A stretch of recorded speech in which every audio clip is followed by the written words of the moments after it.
তিনটি ধনাত্মক পূর্ণ সংখ্যার যোগফল নির্ণয় করার জন্য অ্যালগরিদম ও ফ্লোচার্ট আজকে আমরা শিখব। চলো শুরু করা যাক। দেখো, তোমাদের প্রথমে বলা আছে যে তিনটা ধনাত্মক সংখ্যা থাকবে। তো এই তিনটা ধনাত্মক সংখ্যা আমরা কি জানি? জানি না। তাহলে এটা আমরা কি ধরতে পারি?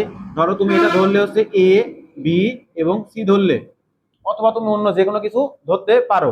তো তাহলে দেখো, এখন আমরা কি করবো, আগে অ্যালগরিদম আঁকাই। অ্যালগরিদম, তো আমরা যদি আগে অ্যালগরিদম লিখতে পারি তাহলে ফ্লোচার্ট ওখান থেকে অটোমেটিক বের করতে পারবো। তাহলে এখানে লেখো অ্যালগরিদম। অ্যালগরিদম, তো এই যে অ্যালগরিদম করতে হলে আমরা কি করতে হয়, আর ফ্লো চার্ট করতে হলে কি করতে হয় বলো? Flow chart.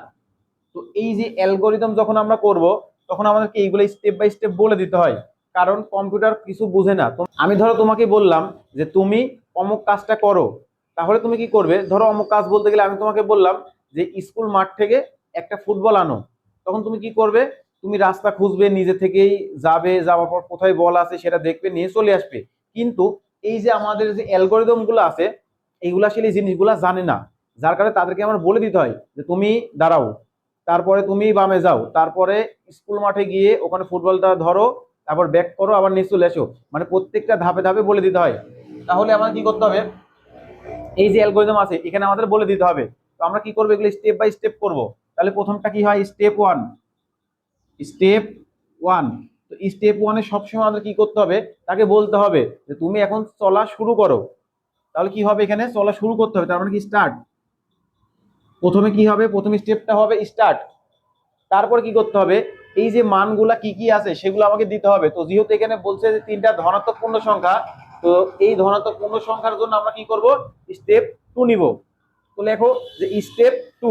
তাহলে স্টেপ টুতে কি হবে? স্টেপ টুতে হবে আমাদের যে এই যে এগুলা ছিল, এগুলা কি একটা ইনপুট না? এই ইনপুট গুলাই আমরা লিখবো যে ইনপুট কি হবে। দেখো ইনপুট কি কি দেওয়া আছে এখানে, এ বি সি। তুমি চাইলে অন্য যে কোনো কিছু নিতে পারো, কারণ যেহেতু এখানে আমাকে উল্লেখ করে বলে দেয় নাই যে আমার এ বি সি নিতে হবে। যদি তোমাকে স্যার বলে দেয় তাহলে ওই মানগুলো নিতে হবে, আর যেহেতু এখানে বলা নেই, যার কারণে আমি এ বি সি নিয়েছি। এরপর দেখো আমাদের কি করতে হবে? Step three. স্টেপ থ্রিতে কি করব আমরা? এই যে মানগুলো আছে সেই মানগুলো আমরা কি করব? যোগ করব না? তো যোগ মানে কি? সামেশন। সামেশনের আমরা কি লিখবো?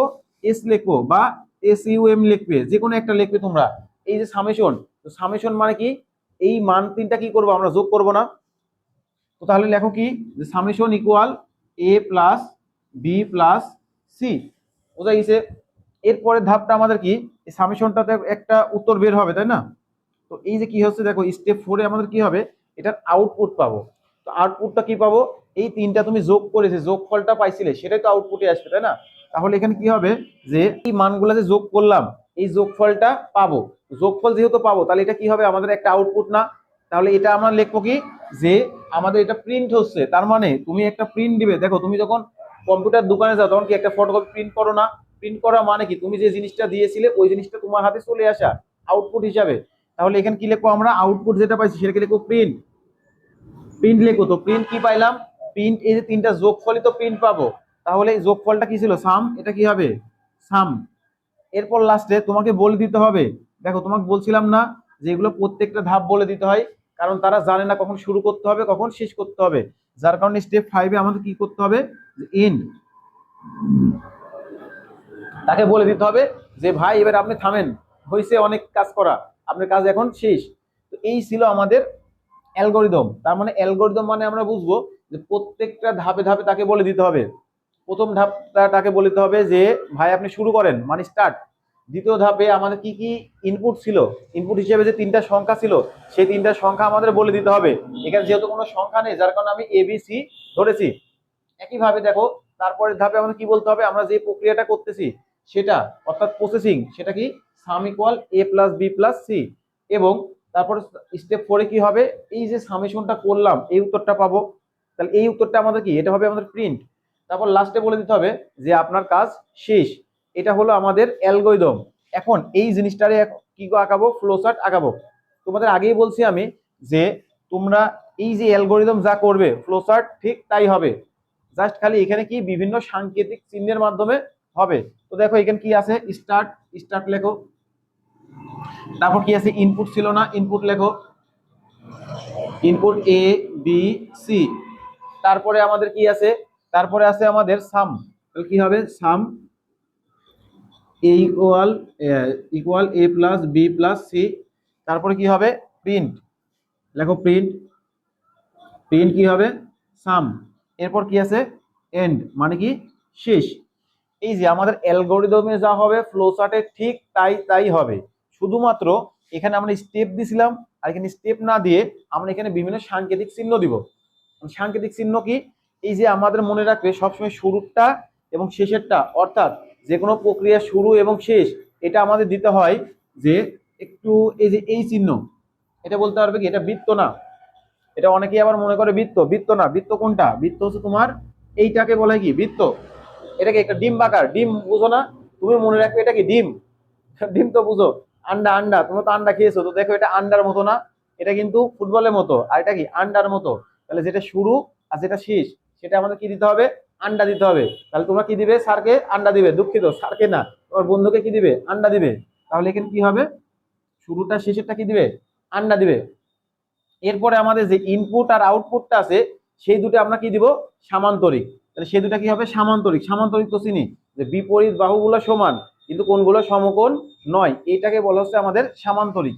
তো আঁকো এখানে একটা সামান্তরিক আঁকো এভাবে। তো দেখো এই যে সামান্তরিকের বিপরীত বাহুগুলো সমান এবং কোনগুলো সমকোণ নয়, তাহলে এটা হচ্ছে আমার কি ইনপুট। আরেকটা আমাদের কি আছে, ঠিক এই সেম ভাবে কি আঁকাতে হবে, আউটপুট আঁকাইতে হবে। তো দেখো এই যে আমরা আঁকাইলাম, তাহলে এটা কি হচ্ছে আমাদের ইনপুট, এবং আউটপুট কোথায় হবে, সামান্তরিকের ভিতরে হবে। আর দেখো এই যে মাঝখানে এটা আমার কি হচ্ছে, একটা প্রক্রিয়া করছে না, আমি এই যে এ বি সি এই তিনটা কি করছি, যোগ করছি, গুণ করছি, ভাগ করছি, বিয়োগ করছি, না কি করছি, সেটা একটা প্রক্রিয়া করছি না। এই প্রক্রিয়াটা আমাদের কি হবে, যে তোমার আয়ত ক্ষেত্রের ভিতরে হবে। তো আয়ত ক্ষেত্র মানে কি, যে তোমার বিপরীত বাহুগুলো সমান, কোণগুলো সমকোণ অর্থাৎ 90 ডিগ্রি। দেখো এখানে কারো কোণগুলো কি আছে, বিপরীত বাহুগুলো কি ছিল, সমান, তবে কোণগুলো কি ছিল না, সমকোণ ছিল না। আর এখানে জাস্ট হবে কি, সমকোণ হবে।